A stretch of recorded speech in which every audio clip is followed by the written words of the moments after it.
The reality is, the real story here is not that this case isn't going to fizzle.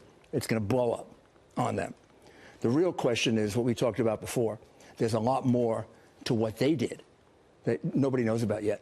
I know some of it. A lot more to the obstruction of justice, to the collusion, to the fake dossier. Oh, I know a lot. Trying to bring Steele back in after he was completely discredited. And then feed it to Mueller. Yeah.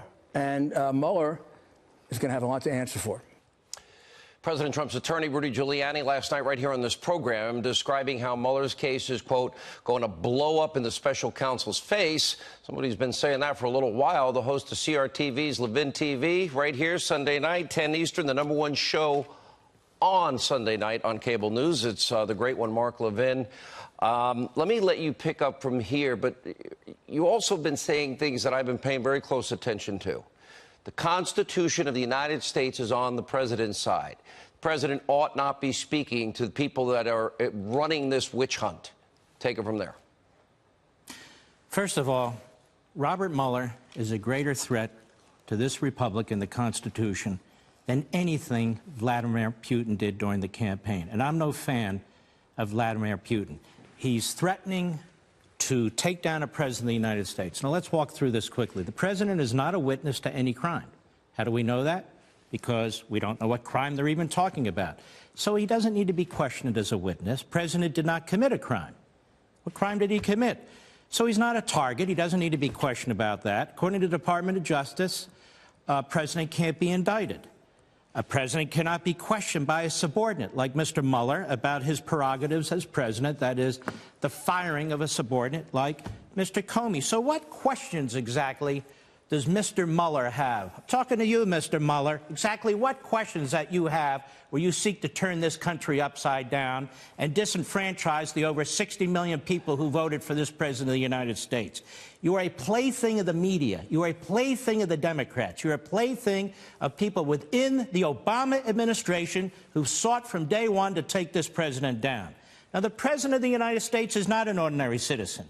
He must protect the Constitution. He has to protect the office of the presidency. He has to protect the president's prerogatives. He has to protect separation of powers.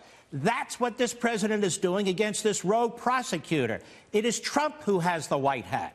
It is Mueller who has the black hat. And the president's lawyers, should this go to court, are going to have a fantastic opportunity to expose Mr. Mueller, to question Mr. Mueller, to question where does he have his constitutional power under the Appointments Clause, to question him about whether he thinks a president can be indicted, even though the Department of Justice says no, to question him to explain why, despite public report about the FBI, the CIA, the FISA report, the dossier, Hillary Clinton's association with Russians, we have Russians everywhere, but not with Trump. They're with Hillary Clinton, they're with Fusion GPS, they're with Mr. Bruce Orr Orr, with the Justice Department. No, this is important. Stay on that. They are everywhere. Russian lies sold to FISA court judges, a fraud committed on the court, not once, Mark, 4 times. Lies spread purposely to the American people. That sounds like the former Soviet Union, Mark Levin. So the question is, if Mr. Mueller is such a great prosecutor, why is he blind as a bat to all this that's taking place in this country? You want to pursue Russia, Mr.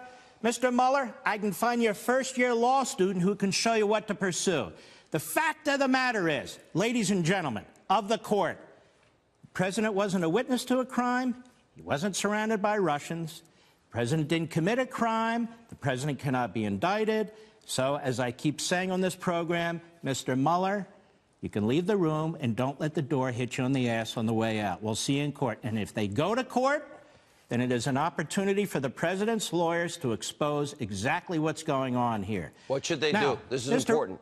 Focus on that. Well, I think what they should do is not only ask the court to explain what authority Mr. Mueller has to do what he's doing, given the ridiculous appointment that he received that is so broad it's preposterous. And if you can indict a sitting president, you better have a damn good reason to want to sit down with him and question him. These questions, if they're to be asked at all, have to be very, very narrow. I wouldn't sit down with him and answer any question. The fact of the matter is there is no obstruction of justice. He wasn't a witness to a crime. He didn't commit a crime. He can't be indicted.